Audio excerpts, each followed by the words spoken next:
If you guys haven't already, please put your Penn State email into the chat box for me. That would be awesome, just for attendance purposes. And yeah, so we are going to do, this is our last final exam review. Don't tear up, I know. So we are going to be doing the second half of the semester, lessons 7 through 11. So hopefully this stuff is a little more fresh in your mind. Yeah, it's going to be super fun. You know, we love it. So, and just if you haven't been here before, I always like to remind you, you're more than welcome to ask any clarifying questions throughout. We will do some reviews throughout the different chapters. And we, so you're more than welcome to ask about those, but save any specific questions for the end, just so we're able to keep on cruising, because, you know, these are pretty extensive PowerPoints.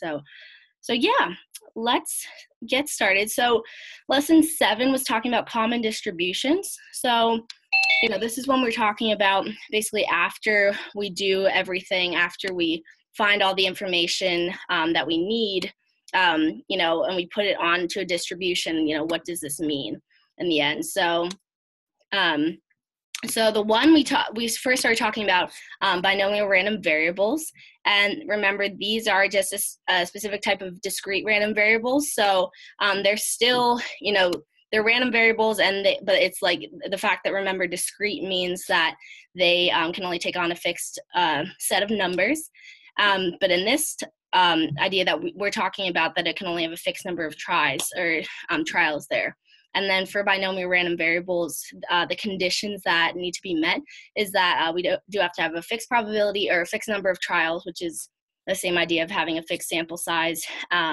Probability has to be the same on each trial, which we talked a little bit about yesterday. And then also we do have to have trials that are independent of one another. They do not affect one another in order for us to consider it a binomial random variable there. So that's that. Okay, yeah, and then we have our central limit theorem. And our central limit theorem is mainly talking about basically when we're trying to figure out, can we use what we have to basically, like, can we use it in terms of a normal distribution? Is what we have something that we can say, you know, this makes sense in terms of a normal distribution? So the main idea here is that if we have our sampling distribution of a mean, if our sample size is at least 30, that's kind of the threshold that we use, then we're going to kind of assume the fact that the distribution is approximately normally distributed, which means that we can go on and kind of make the assumption that our sample is representative of our population.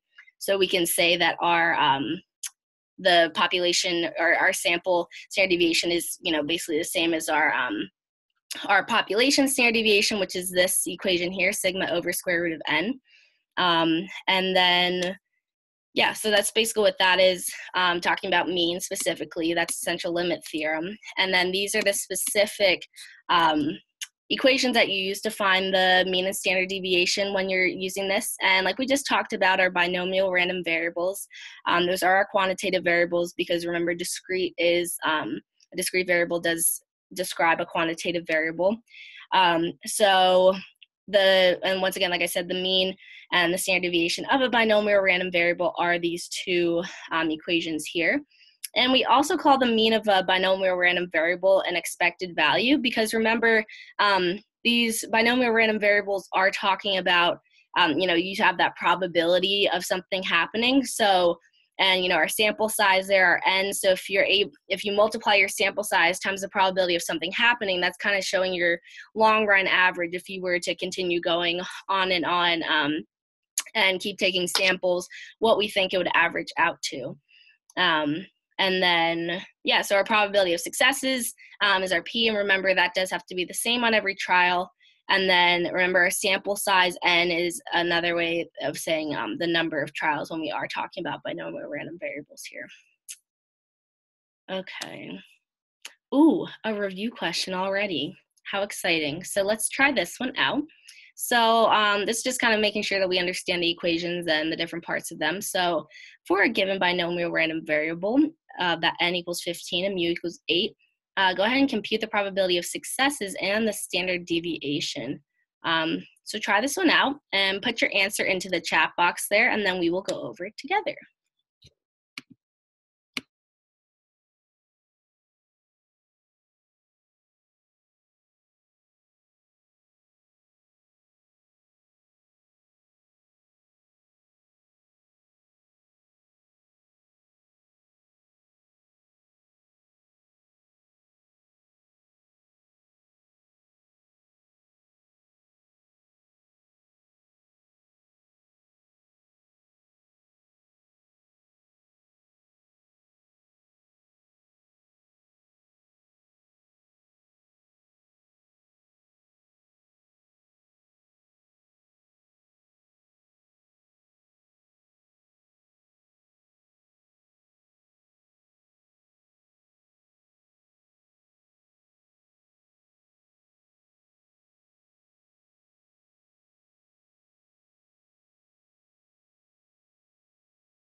All right, good job, guys. Absolutely, you're doing a great job. So if we go and look through this and we start off, if we're trying to find our probability of success, we kind of want to go in and first start with our equation, and we want to look at what we have. So I always like to kind of go through and write what we have. And since we already have it listed here, if this was in a paragraph, I would have like pulled these out of the paragraph so that we have them to work with. But remember that our equation for our mean is going to be mu equals our sample size times our probability. So here we have that 8. Oh, that is an 8.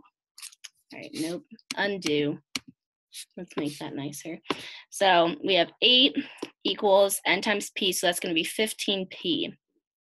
So if we go ahead and divide by 15 here, simple algebra, to find p, we're going to end up getting that p is about 0.53. And then to find our standard deviation, remember the equation for our standard deviation, if we write this out in general, it's going to be so sigma equals the square root of np times 1 minus p. So if we go ahead through and just do plug in our values, we get square root of 15 times our p, which we just got over here, the 0.53. So now we can plug that in.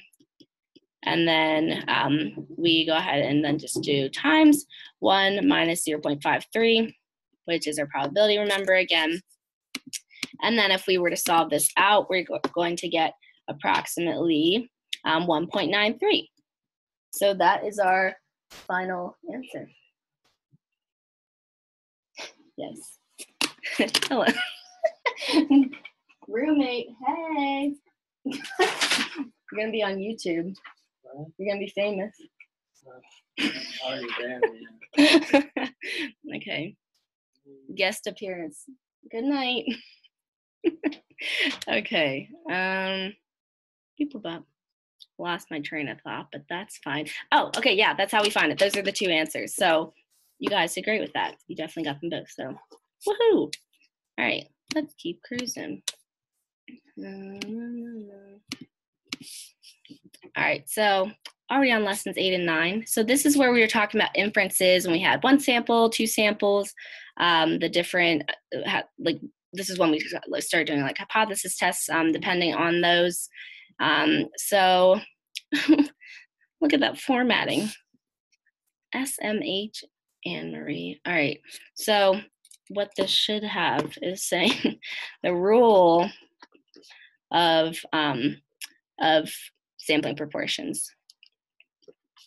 So our rule of sampling proportions is basically saying that when can we, this is the same idea of the central limit theorem, except we're talking about for proportions. So we're saying when can we use our sampling distribution to estimate our population using a normal distribution, which would be using these equations here.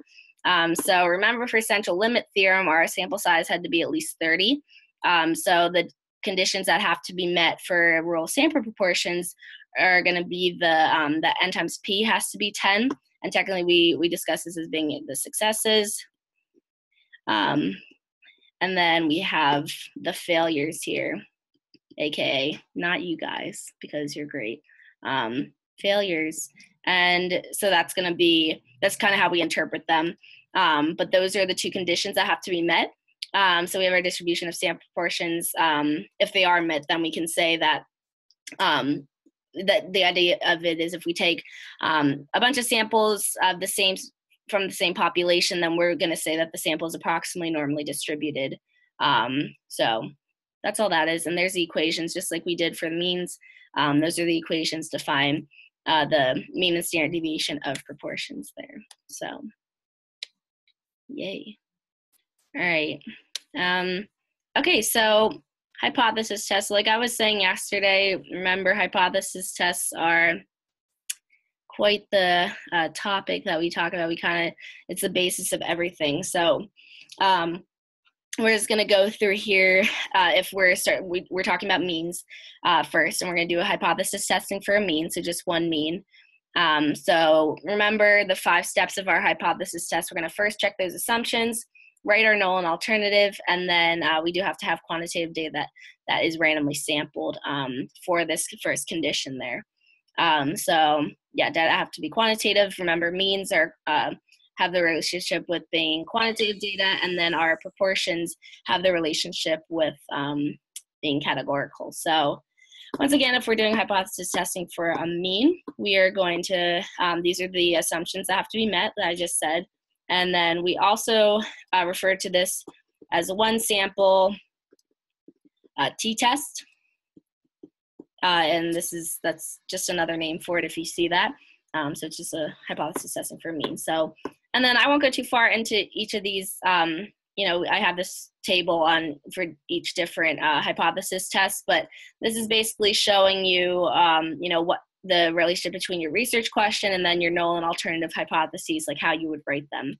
Another way to write these two that helps some people, you can do like your null mean minus your other mean equals 0. And same for, you know, these other ones. It's another way to write it that you'll see it, but they mean the same thing there. So yeah, exciting. All right. So our second step for hypothesis testing for a mean is going to be calculating our test statistic. And then remember, like we just said, it's a t-test. So our test statistic is going to be a t. That is how you find it with that equation. And remember that this is a similar equation for a sample statistic or a test statistic for a one sample proportion. And you want to think of it because basically the main premise of the equation is that we have our the difference between our sample statistic and then the hypothesized population parameter, so our mu subscript 0, and then divided by our standard error. So same idea that we do have, you know, those are the main different components of a test statistic equation. They just vary in terms of if you're using the mean or the proportion. So yeah, that's the equation. And so, like I said, so remember the last three steps of each hypothesis test are basically the same. You're gonna reject or fail to reject, or find your p-value, reject or fail to reject, and then make a real world conclusion. So I didn't really write those for each of them because that'd be repetitive. So, so yeah, this is, so hypothesis testing for paired means. So this is so if our assumptions here that have to be met is that the data have to be paired, which remember, that means they are gonna be dependent on one another. And then the difference between the two groups does also have to be normally distributed in order for this to also work. That's another assumption that has to be met. So yeah, and then the population or the sample has to be at least 30. Remember, when we're talking about means, that's how we figure out if it is normally distributed from our sample size. And then once again, and see, remember here's the mu subscript d, that's showing that is the difference of the population mean. So keep that in mind in terms of the fact that even though there's only like one symbol here, it's still talking about the difference because you know, it does end up being one value, but you're using two values to get it. So yeah, exciting. All right, and then our equation to find the test statistic for paired means is going to be, once again, it is a t, but as you can see here, our sample mean here, and you know, same with our standard error numerator, it's going to have that subscript of d to denote that we are talking about the difference between those samples, and because we do have paired means, so we're finding the difference between them, which shows that they are dependent on one another, because if one changes, that's going to affect your outcome of what the difference is there. Okay, so hypothesis testing for two independent proportions. So this is going to be if we have two proportions, but they aren't paired, they aren't dependent on each other, they are independent. So remember, this is what we talked about in terms of the assumptions that have to be met, that we have a minimum of 10 successes and 10 failures. So remember, successes are going to be NP, and then our failures are going to be N times 1 minus P, and then these both have to be at least 10 in order for this to be, for the assumptions to be met. And once again, this table down here is just showing you the different research questions and then the null and alternative hypotheses. And remember here, our null hypothesis, just as a reminder, we're always going to have an equal sign in that to discuss it. So yeah, exciting. All right, and then for our test statistic, we're talking about proportion. So remember, we're talking about a z-test statistic then. And so yeah, the way we calculate that is just showing so we do have two independent proportions. So we have our sample proportion for the first group, and then our sample proportion for the second group. And -0 is just showing us our null. So it's more of a structural thing to show you the concept in the equation, but it's not necessary. You obviously it doesn't change the equation, but do understand that that is technically -0, and then divided by our null standard error there. So that's our test statistic for two independent proportions. And then two independent means, that's when we go on, we're talking about quantitative variables here. So remember, for paired means, we said they had to be paired, obviously. So for independent, they have to be independent. So they don't affect one another.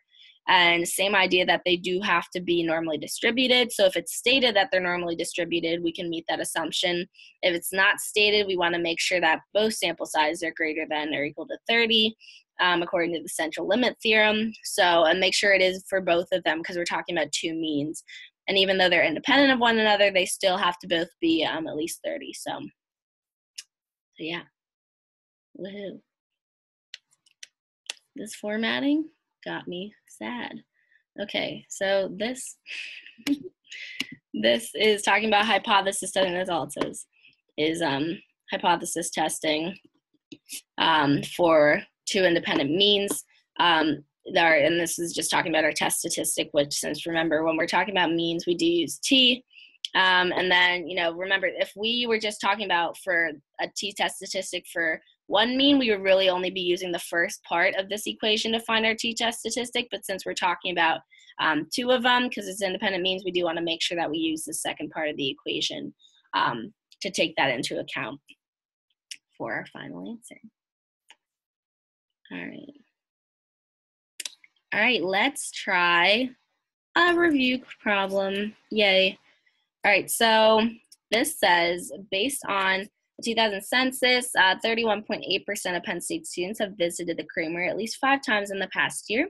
Suppose that n equals 200 people are to be sampled from this population, and the sample proportion of students who visited the creamery at least 5 times is, so that's our p-hat, is to be calculated. So what is the standard error of sample proportions? So try this one out, and just a hint there to apply the rule of sample proportions in order to do this. So let me know what you think about this answer, and then we will go over it together.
Okay, yay, great job, guys. So our answer here is going to be A. So let's walk through how we would do this. So remember if the rule of sample proportions can be applied here, we want to make sure that, remember, NP is at least 10. So if, 200 then times 0.318, that's our proportion, is going to be at least, it has to be at least 10, and it is, and then same with n minus p. So, 1 minus p, so 0.318, and if you were to do these actual equations, you're going to find that both of these assumptions are met, so we can go ahead on and find the standard error of the sample proportions based upon this equation. So the square root of p times 1 minus p, and then divide it by n. And we have, entire square root. And then if we go ahead and plug this in, we're going to get 0.318, which is our p, times 1 minus 0.318, and then divide that by n, which is 200, and we're going to get about 0.0329, which is A. So that's how we solve that one. Great job, everyone. All right. Let's do another one. So this one's kind of seeing if we know how to to understand, what the different types of procedures we use. So under the old management, historical data showed that 2% of customers felt that they received poor service at a restaurant. New management has taken over and the manager wants to see if improvements have been made.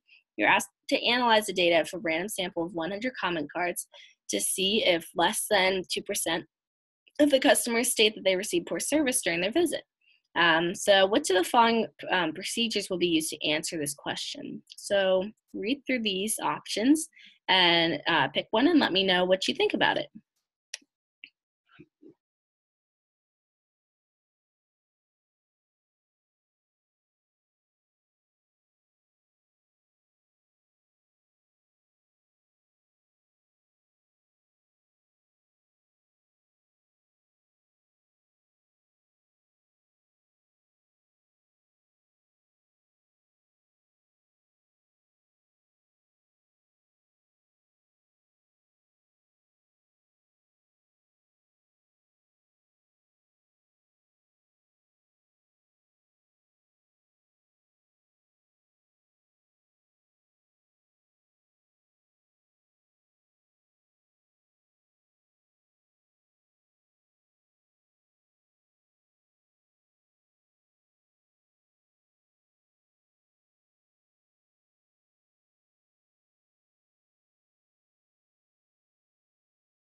I see cries for help. Ah, okay, I got you. See, that's why I put these in here, because I struggle with these when I took this course, so I definitely understand. So I like to break these up whenever I'm looking at, the different options. I want to kind of break them up and understand, why it would be each one. So what I want to look at first is I want to figure out basically if we're talking about proportions or means. So in this case, we are going to be talking about proportions because is going to be it's categorical data because we're talking about, yes or no to poor service. So those are categories. It's either yes or no. And when you see percentages, you can, also assume that's going to be a proportion. So, if that makes sense to everyone, we're gonna like basically cross out everything that's means because we have a categorical data, and so we are going to be talking about proportions. So next, you want to figure out, do you have one sample or two? So first, what you want to see here, so you're asked to analyze the data from a random sample of 100 comment cards, and then so you're just trying to see if less than 2% state that they received the poor service. So you're just choosing one random sample. You only have one group. You have the 100 comment cards, one group of them, and you're trying to figure out based off of that one group if there's less than 2%.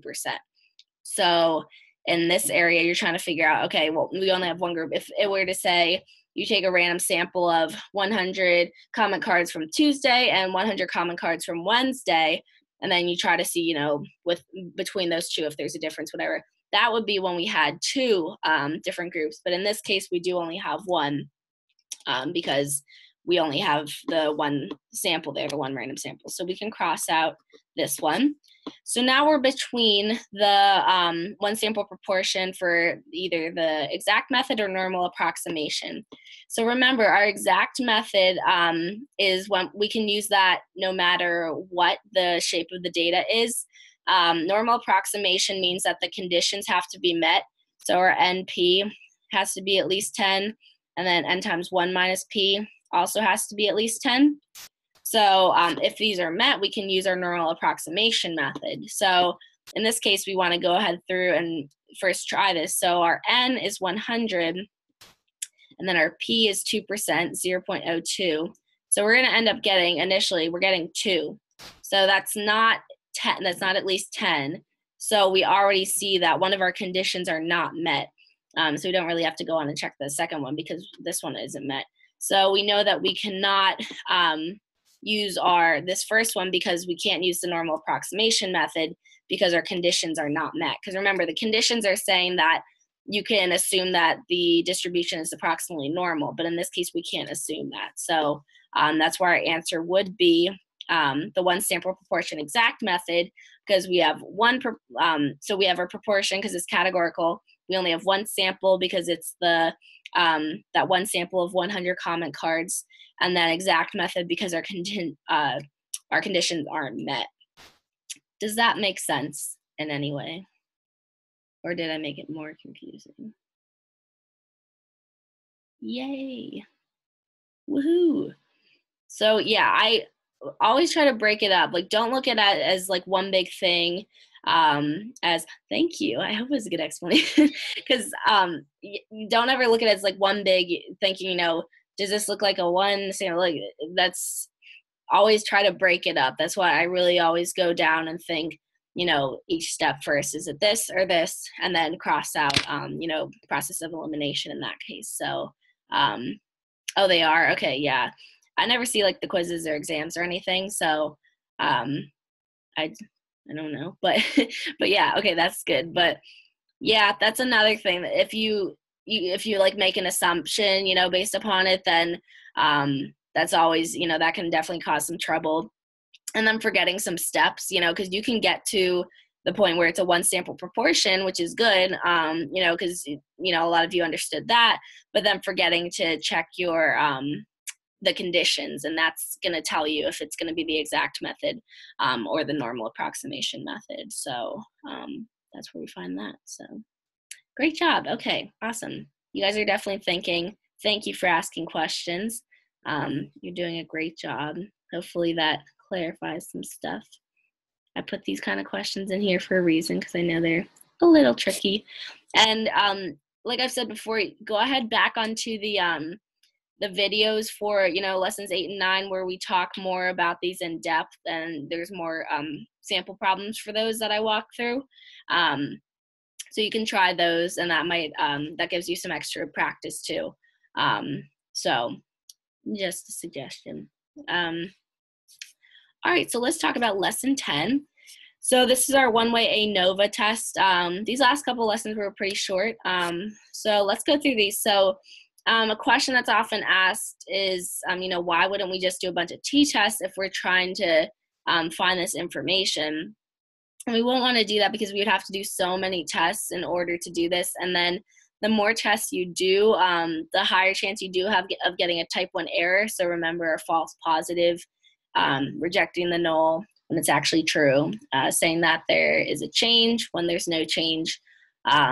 So that's an issue that can happen. And once again, it says the same thing could inflate alpha because alpha is also a probability of a type 1 error. So, and then no information about the independent variable overall is just saying that, we kind of, if we did a bunch of t-tests, since the type 1 error is, getting bigger, it's not really going to tell us that much information in the end. So not necessarily something that would be useful to us. Okay, and as we've been doing a hypothesis test here for ANOVA, we want to first check those assumptions and write our null and alternative. So we want to first check the assumption that each sample is an independent random sample, so it can't be related to one another, and it does have to be taken randomly there. And then our second one has to be the distribution. The response variable is normally distributed. And so basically that's another way of saying that our null hypothesis is that all the groups of the population means are equal. And then the alternative is that they're not equal. So that's covering 3 there too. So the population variances are equal across responses. So remember, the variances are showing, the differences. They're showing the spread of each response. So we want them to be equal to, equal as well, not equal to, but so yeah, and that's how we write our null and alternative, saying that either they're all equal. So that's like the no change idea, that they're all equal to each other. And then for our alternative, it's saying that not all mu are equal, which can mean that only one of them is not equal, but that would be satisfying the alternative hypothesis. So that's why we write it that way. All right, and then our test statistic for ANOVA tests are going to be F, which you'll find in Minitab. We were doing equations for the other ones, but you can find this from a Minitab output. It will show you your F value there. And like I said, just to go back so you guys remember, our p-value is also shown there on analysis of variance, which is ANOVA test, on that Minitab output, which would be our next step to find that p-value and then make that inference on the next one. And our F value is just talking about our variations between groups divided by our variation within groups, because we're trying to figure out if there is a difference between the groups, because remember, that's our alternative, saying that not all the means are equal. So that means that there's a difference between the groups there. And post-hoc tests, so the Tuckey's test, this is basically, if you find out that they are different, that, you found that your alternative, so you're rejecting your null, find that you're making an inference that the alternative is true. But the post-hoc test is going to tell you which groups specifically are different from one another. So you can do this on Minitab. Go ahead and find the ANOVA tab, and then that can go through to find this. So your null is going to be that there's, these two groups are not different from one another. So that's the equals 0. And like I said before, another way to write this is that mu1 equals mu2, because these mean the same thing. That mu1 minus mu2 is 0. Because if you think about it, if these were both 2 equals 2, and then mu1 is 2, you could do 2 minus 2 equals 0. Same idea there. And then our alternative is showing that they're not equal to 0, that obviously there would be some sort of difference there, causing them to not be 0. So yeah. All right, let's do a practice problem. Okay, so a study compared testosterone levels among athletes in 4 sports: soccer, track, lacrosse, and water polo. The total sample size was n equals 30. So we had 10 soccer, 10 track, 5 lacrosse, and 5 water polo. Those are all equaling 30. So an ANOVA test was used to compare the population mean for the levels of the 4 sports. So for our F test, we got p equals 0.02. And then so our p-value is 0.02. So with our significance level, significance level of 0.05, so we're probably making a type 1 error basically, is that what conclusion are we gonna make here? So read through these options and put your answer in the chat box, and then we will review it together.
All right, good thinking, guys. Absolutely. So you're doing great. So we want to look at this. Remember, this is the one thing I know with students, I see every semester, that when we're making our conclusion, so our step 4 of our hypothesis test, we are always making an inference about our population at the end. Because remember, so we have our population.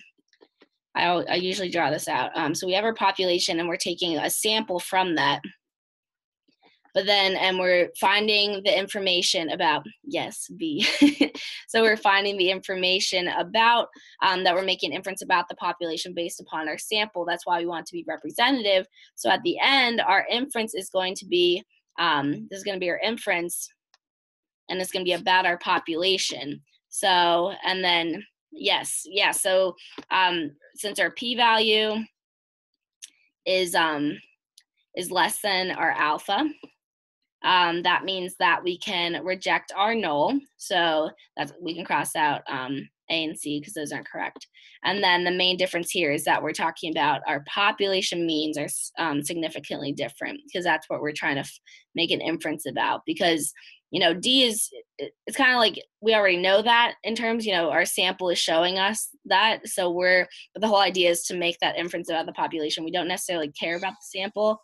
We just want to be like representative of that. So like, boop. So yeah, B. So good job. You guys definitely understand, why it would be that. So good thinking and correcting for those of you who initially had a difference. So A+, gold star. All right, chi-squared statistics, not chi-squared. No chai tea lattes here. I wish though. So we're going to talk about lesson 11 here. So we talked about expected counts before a little bit. And remember, this is the same idea remember when we talked about our means for binomial random variables? Same idea that we do our sample size of n times our hypothesized proportion here for expected counts in this case. So this is the idea, we're comparing the observed to the expected, saying, what do we actually observe to what we expected to get based upon this equation in our long run average assumption. So the number of cases we would expect to see in each of the cells. So that's just saying, like, if you were to go through Minitab and have, your expected count and actual observation between them. We're trying to see the differences between them. So, and we always say that we want them all to be at least 5. That's our condition that we want to be met for expected counts. And then our test statistic is going to be using the observed and expected values. So those are our 2 different parts that we're going to be using for that. All right, and so once again, we're going to do a hypothesis test, and then we're talking specifically about chi-squared tests here. So our first step, remember, check those conditions. So our conditions are that the sample is randomly drawn from the population. So as we always want it to be in order for it to be representative. And then, like I said, all those expected values have to be at least 5 for us to make that assumption that it is going to be normally distributed. So our null is going to be that there's not a relationship, and then our alternative is that there is a relationship. So independent and dependent. So they don't affect each other for the null, and they do affect each other for the alternative. So yeah, chi-square tests are really just talking about you're seeing if there's a statistically significant relationship between 2 categorical variables. So keep in mind that we are talking about categorical variables here. And yeah, we're just trying to see if there's some sort of relationship in them. So that's why our alternative is talking about there being a relationship, because that's what we're trying to test. All right, and then our test statistic for chi-squared tests are going to be, so this is our chi-squared, this thing that kind of looks like x squared, but that's not what it is. So that's how you would find it by hand, our sum of the observed minus expected squared divided by the expected. So remember, that's what we were talking about, that we're trying to find our expected value, remember, is our n times p. And then we're comparing that to our observed value, what we actually found at the sample size. And then we're able to, and then expected cell value. So this is if you were to have them all lined up in cells, you have your row total times your column total, and then divide it by your sample size. So like I said, this will be if they're lined up in cells and showing the different values there. And then this test statistic, once again, is checking to see if we do have a statistically significant relationship between 2 categorical variables. And then to find our p-value, I want to put this one in here. We didn't mention it for the other ones just because it's always the same, but it is the same thing that you're determining the p-value, but you do want to make sure that your degrees of freedom in this case are doing your number of rows minus 1 times your number of columns minus 1. So it's a little bit different than some of the degrees of freedom that we've been using before, like n minus 1 or n minus 2. So just something to keep in mind. Okay, another review. All right, so when conducting a chi-square test on 2 variables, remember the categorical, a statistically significant relationship is illustrated when what? So try reading through these and see what inference sounds correct, and then we will go over it together.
Woohoo! Great job. So yes, our answer is D. So remember, statistically significant is going to be in favor of our alternative hypothesis. So we're saying that there is a change. Oops. So we want to say, so and then in this case, if there's a change, we're trying to talk, that means that we think there's going to produce a large relationship, because that would mean that there's a change. If there's a small relationship, that's kind of not supporting that there's a change. So that's why A or B wouldn't be correct. And then D is correct because the sample proportion produces a large relationship that is unlikely to have occurred even if there's no difference. So that's saying that basically we didn't make a mistake here, that even if there's no difference, like if there was no difference, we probably wouldn't have gotten this. That we're getting this because we're pretty sure that there is a difference in the population. So, and this is a phrase you'll see often, but people usually get confused on this. So you guys did great with this one. So yeah, this is basically saying that we wouldn't have gotten this if there wasn't a change in the population. So we're pretty confident on that. So great job.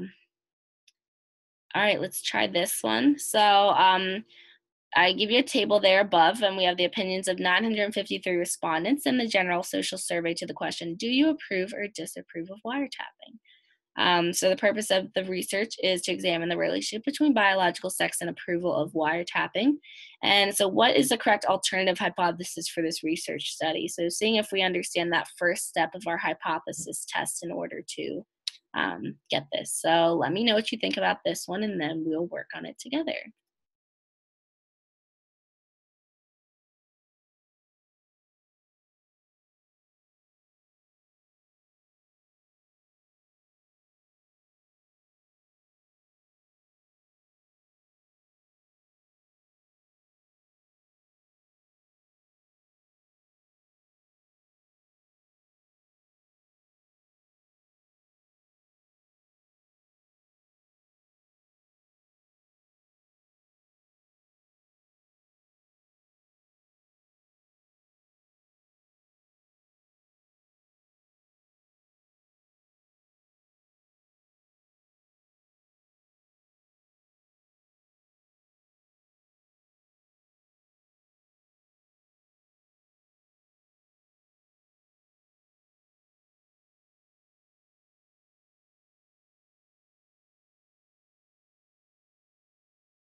All right, awesome. So for this one, remember our null hypothesis is saying that there's no change. Okay, so and then so this is always talking about no change in general, but then for if we're talking about for this specific, we're talking about that there being no relationship. But for alternative, we're talking about there being a relationship. So is a relationship. So, and since we're trying to find the alternative hypothesis, that's what this question is asking.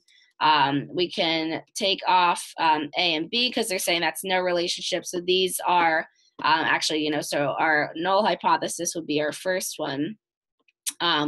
So then between C and D, we're trying to find, so there is a relationship, which is correct first. But like we were talking about, we always want to make this our null and alternative about the population because that's what we're trying to make an inference about.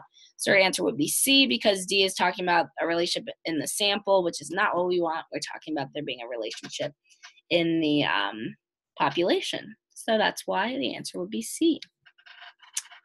A+ job. All right. All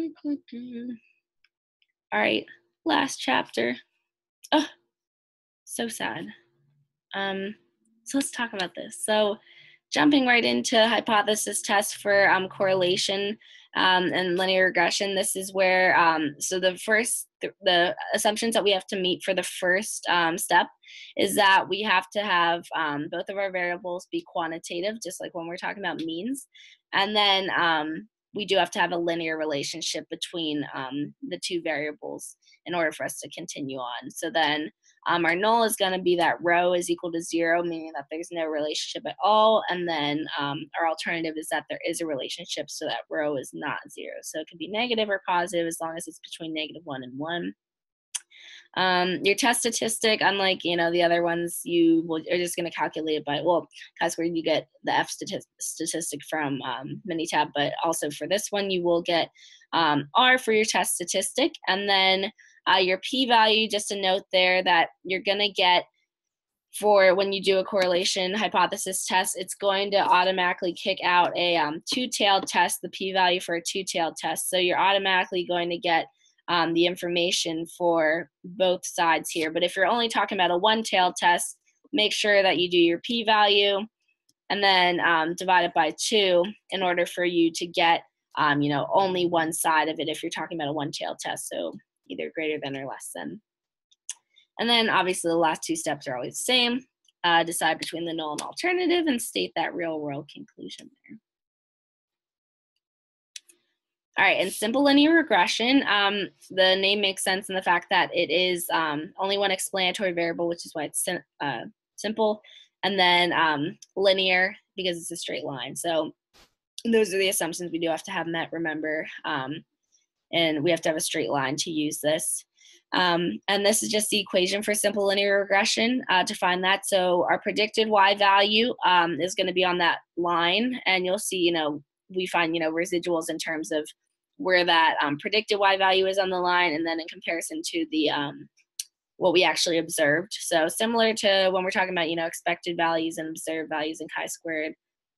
So yeah, and then our null, our b subscript 0 is our y-intercept. So where the line intercepts our y-axis, and then our slope is our b subscript 1, and that's shown over here on the right, and when we multiply it by x. So that's our equation for simple linear regression.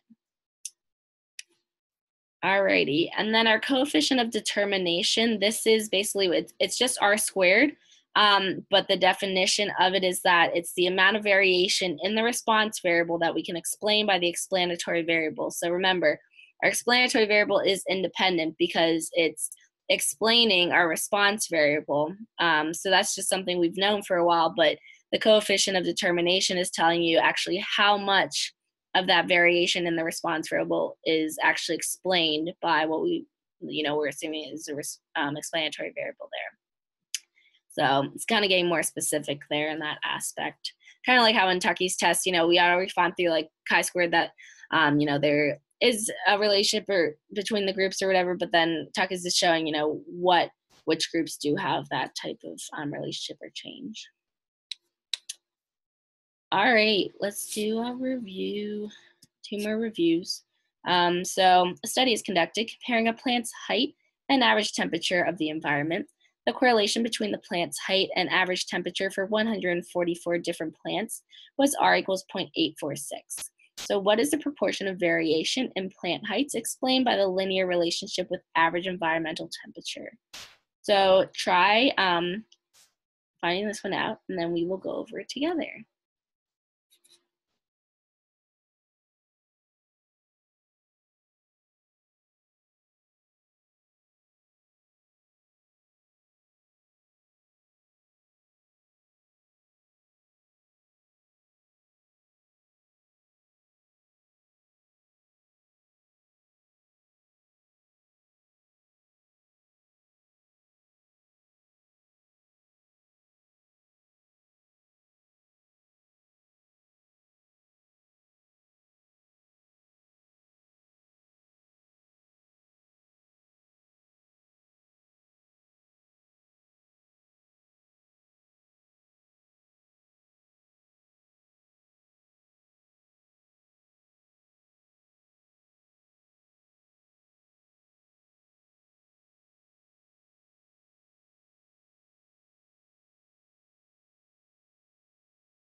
All right, awesome. Yeah, so our answer is A here.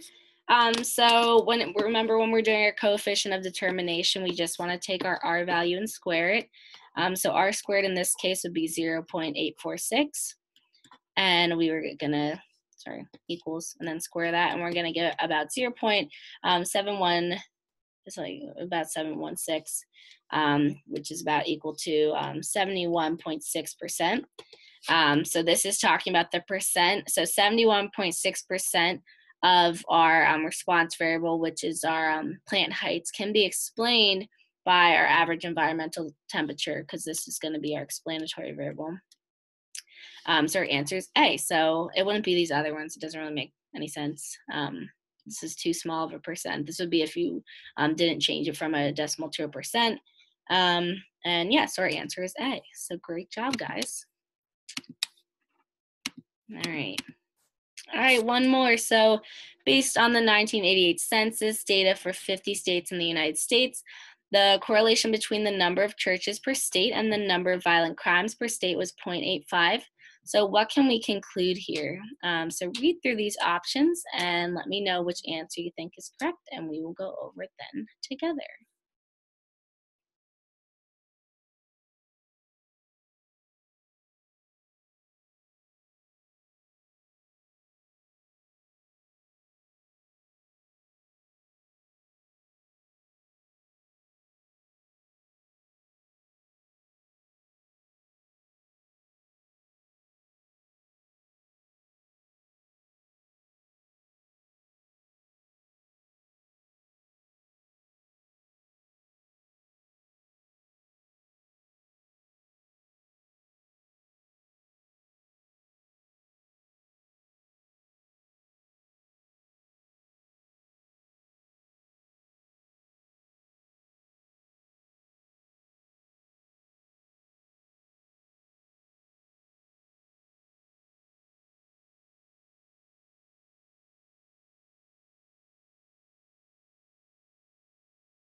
Yes, B is the answer, which you will get above a B in this class. I wish I made this one A so I could have said something better than that, but okay. So yeah, our answer is B. So we have this 0.85, which is showing a pretty strong relationship. So A isn't correct because we can't make, remember, correlation doesn't equal causation. This is something else to remember. So correlation does not equal causation. So that's why A is not correct. And then, once again, this is talking about causal relationships for C, which is, so that's also not correct. And then D isn't correct either because even if it is or a perfect linear relationship, either positive or negative, it's still not showing a causal relationship. So B is correct because we do have, we are finding that the confounding variable of having those population sizes there, that we're figuring that the number of churches and then the violent crimes are related to that because we have a high correlation there. So yeah, that's what we're able to conclude there. So B is the correct answer. All right. Okay, so you can check these out on YouTube, obviously. The last group review, y'all. Thanks to the homies who have been there from the beginning. You're the real ones. Next group review is never, just kidding. I am doing all these again next semester. So if you don't pass the class, see you next semester. I'm just kidding, but but you guys will definitely be fine. You've been doing great. And Yes, YouTube link in the chat. Let me do such a thing. No. Oh, wait, I got this. I am technologically savvy. Oh, I promise. Wait, give me a second. I'm trying to copy and paste, which apparently is very difficult for me. So I'm trying to go to grad school. They're probably gonna be like, if you can't copy and paste something, like, we're not gonna accept you. All right, let me, all right, command, copy, boom, paste. Oh, wait, I just sent that to Maria. Everyone, boop, there it is. All right. Yes, that you can also find me there. But yeah, you guys did great. And yes, so proud. And everyone is always, I was like super stressed yesterday. I was like, you have no idea how much like your energy, like how much energy you give off. Cause they're like, I immediately knew you were stressed. And I was like, I'm so sorry. But it's okay. We're great. You guys do a great job. I believe in you for the final. You got this. Email me if you have any questions, obviously. But you know, you got this. So thanks for coming.